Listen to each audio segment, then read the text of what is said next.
Hi friends, good morning, welcome to new blog. দেখো অনেকজনের খাওয়া কমপ্লিট, ছাতু খেয়েছে, তখন আর ভিডিও করা হয়নি, একটু কাজ করছিলাম।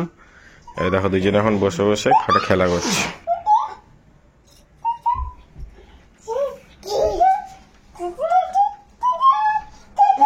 তিতি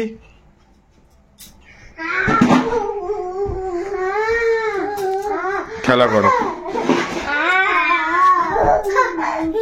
অনিকুজান এখন কি খাচ্ছে? অনিকুজান এখন কমলা লেবু খাচ্ছে। ভালো শোনাই, ভালো উজান, ভালো। ও উজান, তাকাও, এদিকে তাকাও, তাকাও। লেবুটা খা, ওরম করিস না তুই, অনেক দিয়ে গরম করিস না, লেবুটা খা। কি হলো? এই দেখ টাকা, এই দেখ টাকা, এই দেখ, এই দেখ, এই দেখ।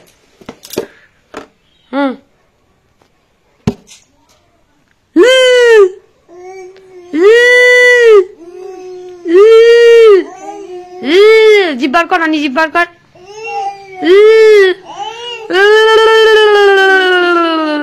উলু দাও, উলু দাও, উলু দাও।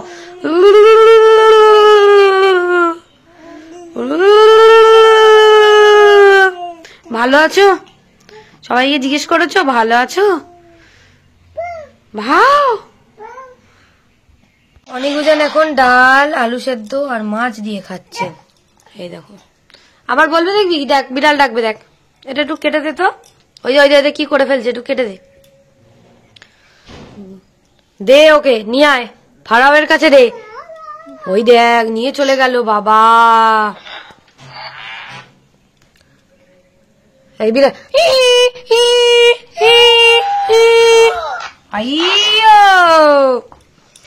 আউ মাম দিয়ে ভাত খায় অনিকুজান।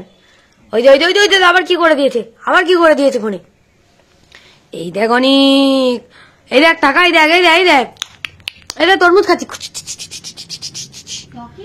টকিং টম খেলছে অনিকুজান, তাই না?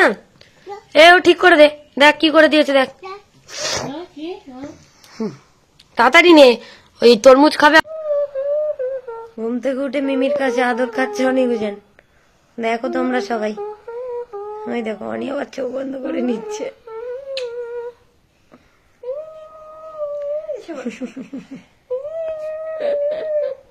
ওরা হাসে, হাসু হাসু করো, হাসু হাসু করো, হাসু হাসু করো, হাসু হাসু করো। মিমির কাছে আদর খাচ্ছে ঘুম থেকে উঠে বাবারা। মিমির কাছে আদর, বলো মিমি, বলে দাও, বলো মিমি।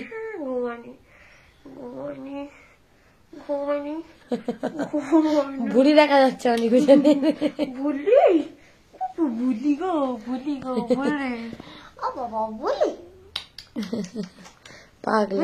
সন্ধ্যেবেলা বাবা গেছিল বাজারে, বাজার থেকে দেখো দই এনেছে, হাঁস এনেছে, মিষ্টি অনেক আরো জনের জন্য। তো এখন ওদেরকে দেওয়া হচ্ছে। এদিকে টিভি চলছিল, ওই জন্য আর মানে এমনি ইয়ে করতে পারিনি, ভয়েসই দিচ্ছি। ওই দেখো না, অনেক আবার একা একা দই খাচ্ছে চামচ নিয়ে। তা আমি আবার ছাড়িয়ে নিলাম, বলি আমি খাই দিচ্ছি, খা। এবার টক দই নিয়ে এসেছিল তো, ওই জন্য একটুখানি খেয়ে তারপরে আর খেতে চাইনি, কারণ হাতে হাঁস মিষ্টিটা ছিল। ওই জন্যই দেখো না, চোখ মুখ কেমন ছিটকাচ্ছে। উজান তো প্রথমে না বলছিল, বুঝে গেছে, তারপরে তাও খেলো একটুখানি। খাওয়ার পরে চোখ তো একটুখানি মেরে তারপরে দেখো হাঁসের মাথার দিকটা অনেক কামড়ে খেয়ে নিল একবারে। তারপরে উজানকে বলছিলাম যে তুইও একটু খা, সবাইকে দেখা। তো উজানও একটুখানি খাচ্ছিল, ও আবার লেজের দিক থেকে খেয়েছে। তো অনেক আর উজান তো এই যে মিষ্টি খাচ্ছে। আর আজকে তোমাদের সাথে সেরকম কিছু শেয়ার করতে পারিনি। আর এখানে দেখো আমাদের খাটের উপরেই সবকিছু হচ্ছে, তাও আটকে রাখা যায়নি। এদিকে বাবা দুটো মক্কেল এসেছে, তো বাবা তাদের সাথে আবার কেস কাচারির ব্যাপারে কথাও বলছে, এদিকে কাজও করছে।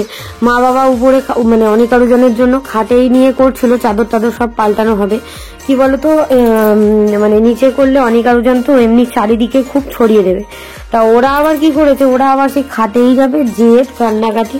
তো ঠিক আছে, চাদর টাদর সব পাল্টে পরিষ্কার করে দেওয়া হবে, অসুবিধা নেই। এখানে দেখো চারমগজ, তারপরে জয়ত্রী, জায়ফল, সাজিরে, সামরিচ, ধনে, লবঙ্গ, এলাচ, দারচিনি, তেজপাতা, কাজু, কিশমিশ সবকিছু একসাথে, কাবাব চিনি সবকিছু একবারে নিয়ে নিয়েছি একটা থালায় করে। আর এটা হচ্ছে ঘি, হিং, এগুলো তোমাদেরকে একটুখানি দেখিয়ে দিচ্ছিলাম। আরো অনেক অনেক বাজার নিয়ে এসেছিল বাবা, কিন্তু আমি আর অত দেখাতে পারিনি। আর এদিকে কাসুরি মেথি, তারপরে এইসব মিট মশলা, গরম মশলা, তারপরে হচ্ছে আজিনা, তেল, আরো এখানে আছে তেল, দুধ, চা, এটা ওটা অনেক কিছুই আছে, চিনি, ধনে জিরে গুঁড়ো, আর এখানে হচ্ছে ময়দার সাদা তেল, আর এখানে আছে ওই ফয়েল পেপার প্যাকেট এইসব। তো আর বাবা বাড়ির জন্য অনেক সবজি টবজি নিয়ে এসেছে, সেগুলো রেখে দেওয়া হয়ে গেছে। আর এদিকেও কাজ চলছে, বোন বসে বসে মটরশুঁটি ছাড়াচ্ছিল, আমি তো ওদিকে সবকিছু পেস্ট করছিলাম আস্তে আস্তে, তারপরে আস্তে আস্তে সব গুছিয়ে ফ্রিজে রেখে দিচ্ছিলাম। এই যে দেখো আমি এদিকে ওই মশলাগুলো সমস্ত কিছু শুকনো খোলায় ভালো করে ভেজে নেব, দিয়ে তারপরে এটাকে একটা পেস্ট বানাবো। কাজু আর কিশমিশটা একসাথে দিইনি, কাজু আর কিশমিশটা পরে দেবো। এটা আগে ভালো করে ভেজে নেবো, তেজপাতাটা একদম কড়কড়ে হয়ে গেলে হাত দিয়ে আরো ছোট ছোট করে দেবো, দিলে না মিক্সিতে পেস্ট করতে সুবিধা হয়। তারপরে মটরশুঁটির কচুরির জন্য এদিকে ধনে জিরে আর শুকনো লঙ্কা আমি ভালো করে হচ্ছে শুকনো খোলায় ভেজে নিচ্ছি। এটাকে আগে পেস্ট করে নেবো, কারণ এটা শুকনো শুকনো পেস্ট করব, আর ওটাকে আগে ঘুরিয়ে নেবো 3-4 বার, তারপরে জল দিয়ে পেস্ট করব। তো কাজু কিশমিশটা ওই যে ভেজে রেখে দিয়েছি। অনেকজন এখন ডিনার করবে, এ নাও দুধ ভাত তাড়াতাড়ি নাও। বাবা 5 1 2 3 4 5 অনেক উজান মেরেছে। এই উজান, একদম হাউবুড়োকে ডাকবো, তোকে একদম ফাটাও, নিয়ে চলে যাবে ভয় দেখাতে। আবার আবার আবার ভাই ধরে করে বলো বিউন, দেবে, দেবো দেবো, আমি দিচ্ছি, দাও তো ভাইকে একটু দাও, ভাইকে একটু দেয় না। ভালো তোমার বেলুন ভালো লাগে শোনাই না, খাও তাড়াতাড়ি নাও, তাড়াতাড়ি নাও। সবাইকে বলেছো তোমরা ভালো আছো, সবাইকে হ্যাপি নিউ ইয়ার। আবার ওদিকে আসো, কি করছো? ওঠ পাগলা।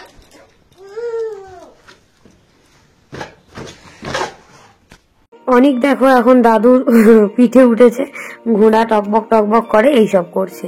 তো ও তো এখন আদর খাচ্ছে, ওদিকে উজান ওর মিমির কাছে বসে আছে আদর খাচ্ছে। তো আমরা সবাই মিলে এখন কাজ করছি, আমাদের হচ্ছে ওই 60 প্যাকেট খাবারের অর্ডার আছে, তো সেই জন্য মটরশুঁটির কচুরি, আলুর দম, মিষ্টি, তো সেই জন্যই আমরা হচ্ছে সকালবেলা দিতে হবে, ওই জন্য সবাই মিলে এখন থেকে স্টার্ট করে দিয়েছি, না হলে সকাল 9টার মধ্যে দিতে হবে। আবার অনিকা উজানকে নিয়ে তো সকালবেলা করা সম্ভবই নয়, আর আমরা যেহেতু রাত জাগি ওই জন্য কোনো রকম অসুবিধা হয় না, কেউই ঘুমায়নি। তো যাই হোক, এবারে আমাদের রাত্রেবেলা খাওয়ার জন্য বাবা তো কাতলা মাছ নিয়ে এসেছিল, কাতলা মাছগুলোকে আমি ভেজে নিচ্ছিলাম, শুধু মাছের ঝোলই করবো। এদিকে দেখো পেঁয়াজ, এখানে আদা রসুন, তারপরে টমেটো, ওদিকে হচ্ছে মটরশুঁটি পেস্ট করে নেওয়া হয়েছে, এদিকে ওই মশলাটা, তারপরে এটা কাঁচা লঙ্কা, এখানে ধনেপাতা একটুখানি কেটে রেখে দিয়েছি কুচিয়ে, এই সমস্ত। আর এদিকে কাসুরি মেথিটাও ভেজে রেখে দিয়েছি হালকা করে, দেখো হাত দিলে একদম গুঁড়ো হয়ে যাচ্ছে। আর এদিকে মটরশুঁটির ওই মশলাটা, আর এখানে গোটা গরম মশলা রেখে দিয়েছি, এগুলো হচ্ছে ইয়েতে দেবো, তোমার ওই আলুর দমের তরকারির ফোড়ন। তো মা এদিকে কালো জিরে ফোড়ন দিয়ে মটরশুঁটির কচুরি করার জন্য মটরশুঁটির পুরটা ভালো করে শুকিয়ে শুকিয়ে একদম পুরটা আগে তৈরি করে নেবে। তো মটরশুঁটির মধ্যে না অল্প একটুখানি আলুও দিয়েছে, বাবা বললো অল্প একটুখানি আলু দাও, তো আলুও দিয়েছিল, আলুটাকে ভালো করে ম্যাশ করে দিয়ে দিয়েছিল। দিয়ে এবার এটাকে দিয়ে দেবে, দিয়ে লবণ আর হলুদ দিয়ে, তারপরে ধনে গুঁড়ো, জিরে গুঁড়ো, মরিচ, তারপরে যেটা করে রেখেছিলাম মশলা, সেইটা দিয়ে ভালো করে মা শুকিয়ে নেবে। তো মটরশুঁটির কচুরি আর আলুর দম হবে বললামই তোমাদেরকে। রাত্রেবেলা খাওয়ার জন্য এদিকে আমার মাছের ঝোল কমপ্লিট হয়ে গেছে, এবারে আমরা ভাত খাবো, রাত্রেবেলা ভাতটা খেয়ে নেবো, তারপরে মা এদিকে কাজ করছে, মা পরে খাবে। আমি এদিকে খাওয়া দাওয়া করে তারপরে আবার আলুর দমটা একটু পরে করব। এই মটরশুঁটির পুরটা তৈরি হয়ে গেলে সেটাকে আমরা ভালো করে আগে ভাগ করে নেব। এই যে আমার মাছের ঝোল তো হয়ে গেছে খাওয়া দাওয়া। তারপরে এখানে আমি এখন চলে এসেছি আলুর দম রান্না করার জন্য। তো আলুর দম রান্না করার জন্য প্রথমে আমি তেলের মধ্যে চিনি দিয়ে দিলাম, সর্ষের তেল দিয়ে দিয়েছি দেখতে পাচ্ছ। তারপরে গোটা গরম মশলা, তেজপাতা, শুকনো লঙ্কা ফোড়নে দিয়ে দিয়েছি। দিয়ে এবার একে একে সমস্ত মশলা দিয়ে দেবো, পেঁয়াজ, আদা রসুন বাটা, টমেটো, কাঁচা লঙ্কা, তারপরে যা যা করে রেখেছিলাম সেগুলো, আর যে মশলাটা করে রেখেছিলাম কাজু কিশমিশ দিয়ে সবকিছু দিয়ে সেটা একটু পরের দিকে দেব। তো এই যে দেখতে পাচ্ছ, আমি তো আলুটাকে বাবা কি করেছে, হলুদ আর লবণ দিয়ে মাখিয়ে রেখে দিয়েছিল, সেটাকে সেদ্ধ করে নিয়েছে। এবার আমি না তরকারিতে হলুদটা একটুখানি অ্যাভয়েড করতে চাই, তো যাই হোক বাবা দিয়ে দিয়েছে, অসুবিধা নেই। তো হলুদ আর লবণ দিয়ে সেদ্ধ করে রাখা আছে। মা আর বাবা ওদিকে কাজ করছে, আর আমি এদিকে আঁচটাকে একটুখানি কমিয়ে দিয়েই করছি, কারণ সঙ্গে সঙ্গে পুড়ে যাওয়ার একটা ভয় থাকে, সেই জন্য। তো যাই হোক, এই যে হচ্ছে এখন আমাদের ভোরবেলার দিকেই, তোমাদেরকে টাইমটা দেখাবো একটু পরের দিকে, যে ভোরবেলার দিকেই এইসব করা হচ্ছে। যে একটুখানি পরিমাণ মতো চিনি দিয়ে দিলাম, দিয়ে তারপরে একে একে সমস্ত মশলা দিয়ে দেব। আলুর দমটাকে রান্না করে তারপরে উপর থেকে একটুখানি ধনেপাতা ছড়িয়ে দেবো। আর কি বলতো, আমাদের রান্নাঘরে না একদম আলোটা কম, একদম হালকা আলো, ওই জন্য ঠিক করে কালারটাও আসে না। আর আমার বোন তো ভয়েও পাচ্ছে, ওই জন্য বেশি কাছেও যায়নি। পেঁয়াজটা মোটামুটি ভাজা হয়ে গেছে, এবারে আদা রসুন বাটাটা দিয়ে দিলাম, তারপরে তোমার সমস্ত মশলাগুলো একে একে দিয়ে দেবো। তো যাই হোক, অনিকা রোজানকে ঘুম পাড়িয়ে দিয়েছি, মাঝে মাঝে গিয়ে ওদের আবার খাইয়ে দিয়ে আসছি, ওদের দুধ করেও খাইয়ে দিয়ে এসছি, এমনিও ওরা দুধ খাচ্ছে মাঝে মাঝে, তো ওদেরকেও সামলাতে হচ্ছে আর কি। ডাইপার পরিয়ে দিয়ে জামা কাপড় পরিয়ে দিয়েছি ওদেরকে। তো যাই হোক, ওরা এখন ঘুমিয়ে পড়েছে। ওদের ঝামেলাটা তো পুরো সারাদিন সারা রাত আমাকে, আমার মাকে, আমার বাবাকে, আমার বোনকেই রাখতে হয়। তো আমাদের মানে আমার মা বাবা, আমার বোন, আমরা ছাড়া আর অনিকা রোজানের ঝামেলা কেউই নেয় না। উদিত না, হয়তো সারাদিনে 1 ঘন্টা থেকে 1.5 ঘন্টা অনিকা রোজানের সাথে সময় কাটায় উদিত, তাও ডেলি নয়, তাও তার মধ্যে বসে বসে ফোন ঘাটে, এটা ওটা করে, তার পার্সোনাল ব্যাপার, জানি না বাবা। আর সত্যি কথা বলতে দেখো, আমার এইসব জিনিসগুলো পছন্দ না। আমার মনে হয় তুই যতটুকু সময় তোর ছেলেদের সাথে কাটাবি, তো সেটা তাদের মতো করে কাটানো উচিত, যে না আমি আমার ছেলেদের সাথে কাটাচ্ছি, বাট ওর মতো এন্টারটেনমেন্ট করে, ফোন দেখে, এটা ওটা করে। আর ওর খুব বাজে একটা স্বভাব আছে, যেই ফোন করুক না কেন ফোনটাকে কমিয়ে লুকিয়ে একটা কথাবার্তা বলার চেষ্টা আর কি। তো সেগুলো আমার মোটেই পছন্দ না, একদমই পছন্দ না। অনেক ব্যাপার আছে, কি বলতো, সবকিছু তোমাদের সাথে আমি শেয়ার করি না, আমার ভালো লাগে না। তো যাই হোক, আস্তে আস্তে ভাবছি এবার শেয়ার করতে হবে, না হলে আর হবে না। অনেক রকম ভাবেই অনেক কিছু চেষ্টা করা হয়েছে, কিন্তু সেটা তো আর সম্ভব নয় সবসময়। কারণ তোমার কাছে তোমার ফ্যামিলি আগে হতে পারে, কিন্তু এখন তুমি যে ফ্যামিলিটা বানিয়েছো তোমার বউ বাচ্চা, সেটা আমার মনে হয় যে সেটা আগে তোমার এখন ভালো ছেলে হয়ে দেখানো উচিত না, আর ভালো স্বামী হয়েও দেখানো উচিত না। এখন তোমাকে 2টো বাচ্চার ভবিষ্যৎ তোমার উপরে নির্ভর করছে, তো এখন তো তোমার ভালো বাবা হয়ে দেখানো উচিত, আমার এটাই মনে হয়। অনেক ব্যাপার আছে, নিজের মতো কোথায় যায় কি করে আমি জানিও না অত, আর আমি জানি সবই, বুঝতে পারি, কারণ আমার কাছে অত কিছু লুকিয়ে যাওয়া যায়ও না, কারণ আমার কাছে সব খবর আছে। তো যাই হোক, অনেক রকম সমস্যা আছে, কি বলতো, মানুষ যদি নিজে থেকে না শুধরায় না, তাকে কোনোদিনও শোধরানো যায় না। আর কেউ যদি লাই পেয়ে যায়, তো সেটাই আর কি, মানে আমরা কিছু করলে আমাদের মা বাবা সবসময় নিজের মেয়ের দোষই দেখে, যে না আমার মেয়ের দোষ, বা আমার বলো আমার বোনের বলো, যে কোনো বিষয়ই বলো, আগে ঘর সামলায়, তারপরে পরকে বলতে যায়। পরকে বলেও না কোনোদিন, নিজের ঘরকেই সামলায় সবসময়। কিন্তু অনেকের ক্ষেত্রে সেটা আবার উল্টো, মানে অনেকেই আছে, যাই হোক, বাট আমি এরকম কোনোদিনও হতে চাই না, হবও না, যে আমার ছেলেদের কোনো দোষ নেই, আমার ছেলেরা যাই করুক না কেন, আমি শুধু এটাই চাইবো সবসময়, আমার ছেলেরা ভালো থাক, সুস্থ থাক, ওরা ভালোভাবে বেঁচে থাক, ভালো মানুষ হোক, এটাই চাওয়া। পরবর্তীকালে যদি অনেকেই বলে শুনি এখন থেকে, কিরে তোর ছেলেরা তোকে দেখবে, তো আমি একটাই কথা উত্তর দিই তাদেরকে, আমার ছেলেরা আমাকে দেখবে এই আশায় আমি তাদেরকে বড় করছি না, আমি তাদেরকে মানুষ করছি না।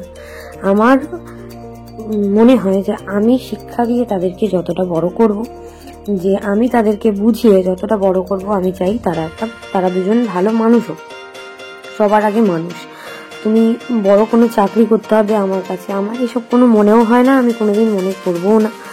আমি মনে করি সাধারণভাবে বাঁচতে হয়, আমি এটা মনে করি, আর আমার এটা ভালোও লাগে। সাধারণভাবে বাঁচতে চাওয়াটাই বেস্ট আমার মনে হয়, যে আমি সাধারণের মতো বাঁচবো। তো তবে এই মিথ্যে কথা বলা, তারপরে অনেক ব্যাপার আছে কি বলতো, মানে বললাম না যে যতই তোমার যাই হোক না কেন, ভবিষ্যতে তোমার ছেলেদেরকে কাছে আর তোমার বউর কাছেই তোমাকে থাকতে হবে, তখন তোমার কাছে কেউ থাকবে না। তো সেটাই হচ্ছে কথা, ভবিষ্যৎ বলে একটা ব্যাপার থাকে। তো ওই যে আলুর দমটা দেখতে পাচ্ছ, কড়া থেকে গামলায় ঢেলে নিয়েছি। আর এদিকে দেখো সারা রাত আমরা যেহেতু জেগে আছি, তো ওই জন্য একটুখানি মার ঘুমো পেয়েছে। মা তো সব থেকে বেশি খাটে, ওই জন্য মা আর বাবা ওদিকে লেচিগুলো কাটছে, পুর ভরছে, এই করছে। তো মা সারাদিন খুব কষ্ট হয়। সত্যি কথা বলতে আমি খুব একটা করিও না কাজ, এই রান্না বান্না টুকটাক করি। আর এখন না করার মানে না করে করে কিছুদিন করার অভ্যেসটাই চলে গেছে। আর অনেক আরো জনের জন্য বলতে পারো, মানে ওরা বুকের দুধ খায়, তো ওই জন্য আমি মানে প্রচন্ড দুর্বল হয়ে যাচ্ছি একদম। কারণ দুটো বাচ্চা একসাথে যদি 2.5 ঘন্টা 3 ঘন্টা ধরে বুকের দুধ খায় কন্টিনিউ, আর ওরা মানে সারা রাত সারা দিন খেতেই থাকে বুকের দুধ, তাছাড়াও বাইরের দুধও খায়, আবার খাবারও খায়। কি করব, খাচ্ছে খাক, আমার কোনো অসুবিধা নেই, ওরা যতদিন ইচ্ছা খাক। তো আমার আলুর দমটা হয়ে গেছে। এবারে আমি গরম মশলা দিয়ে দিয়েছি, কাসুরি মেথিটাকে ভেজে রেখেছিলাম হালকা, সেটা দিয়ে দিলাম। কিছুটা গুঁড়ো করেছি আর কিছুটা তোমার গোটা গোটা আছে। তো এখানে লাইটটা অনেক কম, তাই জন্য তোমাদেরকে কালারটা ভালোভাবে দেখাতে পারছি না। আমি এক হাতে ভিডিও করছি আর এক হাতে এত বড় গামলায় খুন্তি দিয়ে নাড়ছি। তো মানে বাই এনি চান্স যদি ফোনটা পড়ে যায়, আমি সেটাই ভাবছিলাম আর কি, মানে এত ভয় লাগছিল আমার। তাহলে না ঠিক আছে, তবুও বাই চান্স বলে একটা কথা আছে। তো এবার হয়ে গেছে, এর উপরে আবার একটু ঘি, গরম মশলা আর ধনেপাতা কুচি দিয়ে ব্যাস নামিয়ে দেবো। কারণ এটা ঠান্ডা হয়ে গেলে ঝোলটা অনেকটা টেনে নেবে। যখন আবার দেওয়া হবে হালকা একটু গরম করে দেওয়া হবে সবাইকে, ওই জন্য। তো যাই হোক, দেখো এই হচ্ছে ব্যাপার। আর কদিন সত্যি মন মেজাজ একদমই ভালো নেই, ভালো লাগছেও না। কারণ এইভাবে তো জীবন চলে না, তাই না? এইভাবে 2 নম্বরই করে জীবন চলে না, আমি মনে করি। ছোট থেকে দেখে এসেছি, যা খেয়েছি যা পড়েছি সবই আমার বাবার, আমার ফ্যামিলির কারোর কাছ থেকেই কোনোদিন আমরা কিছু নিইনি। তো এটাই দেখে এসেছি, তো সবকিছুই আমার বাবার ইনকামের উপর। তো এটাই শিক্ষা পেয়েছি যে আমার বাবা যে এই যে কষ্ট করে রক্ত জল করা পয়সাগুলো ইনকাম করে এনে আমাদেরকে বড় করেছে, তো এটা দেখেই বড় হয়েছি। আর আমি চাই আমার ছেলেরাও সেইভাবেই মানুষ হোক, আমার ছেলেরাও সেইভাবে প্রতিষ্ঠিত হোক, আমি এটা চাই। এবারে তারা কি করবে তাদের ব্যাপার, আমি তো চেষ্টা করব, তাই না? তবে আমি যতদিন বেঁচে আছি আমার অনেক আরোজনের ক্ষতি কেউ করতে পারবে না, এইটুকু আমি মনে করি। অনেকেই অনেকজনের ক্ষতি করার চেষ্টা করছে, আমি বুঝতে পারছি, শুধু আমি প্রমাণও পেয়েছি। অনেক ব্যাপার আছে, সেটা তোমাদেরকে একদমই পরে বলতে পারি। তো কি হবে বলো, সব ব্ল্যাক ম্যাজিক করে কি আর জীবন চলে মানুষের? আমি তো মনে করি না, ওতে কিছুই হয় না। তবে এটা ঠিক যে হ্যাঁ, ওইগুলো করলে অনেক সাইড এফেক্ট থাকে, শরীরের ক্ষতি হয় অনেকের। তো এইটুকুটুকু বাচ্চার সাথে যদি হয়, তো আমি তো কাউকে ছাড়বো না। তো আমার কাছে প্রমাণ আছে, আরো 2-1টা প্রমাণ আমি পাই, তারপরে আমি ভাবছি যে এখন আমি চিন্তায় আছি খুব যে কি করব। এখন দেখো 4:35 বাজে, অনিকা রুজানকে ঘুম পাড়িয়ে দিলাম আবার। ওরা দুজন উঠে পড়েছিল খানিকটা বুকের দুধ খেয়ে, তারপরে আবার দুধ করে খাইয়ে ওদেরকে ঘুম পাড়িয়ে দিয়েছি। আর দেখো কথা বলতে বলতে এদিকে দেখো মা এদিকে কচুরিগুলো ভাজছিল আস্তে আস্তে। মা এদিকে কচুরিগুলো ভেজে নিচ্ছে, তেল গরম হয়ে গেছে। আমি ভয়েস দিচ্ছি এখন, অনিকা রোজান দুষ্টুমি করছে, কি সুন্দর ফুলছে দেখো। এবার আমি অনেকটা বেলে দিয়েছি, 3 প্লেট মতো বেলে দিয়েছি, দিয়ে মাকে একটুখানি হেল্প করে দিচ্ছিলাম। আর বেলাটা আর তোমাদের সাথে শেয়ার করিনি, কে ভিডিও করে দেবে। আর স্ট্যান্ডটাও খারাপ হয়ে গেছে, সে আর শাড়িও দেওয়া হয় না, কি বলবো বলো তো, কিছু বলার নেই। যাই হোক, এরকম করে করেই করি ভিডিও, তাও তোমরা তো ভালোবাসো, সেটাই আমার কাছে অনেক। আর বাবা দিকে বসে বসে পুর ভরছে, বাবাও বেলছিল, আমিও বেলছিলাম। তো এখন প্রায় 6টা বেজে গেছে। তো আজকের ব্লগে এইটুকুই পাবে তোমরা, মানে পরে অবধি আর কিছু। আমি একটুখানি শোবো 2 ঘন্টা 3 ঘন্টা মতো, না হলে আমি পারবো না। কারণ তারপরে আবার অনিকারও যেন উঠে গেছিল, ওই জন্য ওদেরকে নিয়েও আমি একটুখানি খাইয়ে দাইয়ে শুইয়ে রেখেছিলাম। তারপরে ওদেরকে একটু তুলে দিয়ে ঘন্টাখানে ঘুমিয়ে তারপরে উঠেছি এখন। দিয়ে এখন ভিডিওটা এডিট করছি, কারণ কি বলতো এখন রাত্রেবেলা করে না এডিট করা যায় না, এমনি ফাঁকা ফাঁকা একটা আওয়াজ লাগে, একা একা অকওয়ার্ড লাগে। তারপরে আমার যে ফোনটা, সেই ফোনে না 5-6 মিনিটের বেশি আর ভিডিওই করা যায় না, ফোনটাকে রিস্টার্ট করতে হবে না কি করতে হবে আমি জানি না। তো যাই হোক, আর উদিতের ফোনও তো থাকে না এখানে, উদিত তো উদিতের বাড়িতেই থাকে, তো এটাই হচ্ছে ব্যাপার। তো ওই জন্য ওর ফোনটাও আমার কাছে থাকে না রাত্রেবেলা, ওই জন্য আমি এডিটও করতে পারি না, আমাকে সকালবেলা এখন এডিট করতে হয়, নাহলে আমি রাত্রেবেলা সব করেই রাখি, কারণ যেহেতু আমি সারা রাত জাগি ওই জন্য আমার অসুবিধা হয় না। মানে ওদেরকে খাওয়ানোর মাঝখানেও আমি করে নিতে পারি, আমার কোনো সমস্যা হয় না, কিন্তু এই সকালবেলাটা না খুব চাপের ব্যাপার, কিন্তু কিছু করার নেই, করতে তো হবে। তো যাই হোক, এই যে দেখো কি সুন্দর ফুলছে জিনিসগুলো, কি বলতো আমি না আজকাল খুব ভুলে যাচ্ছি, মানে এতই টেনশনে আছি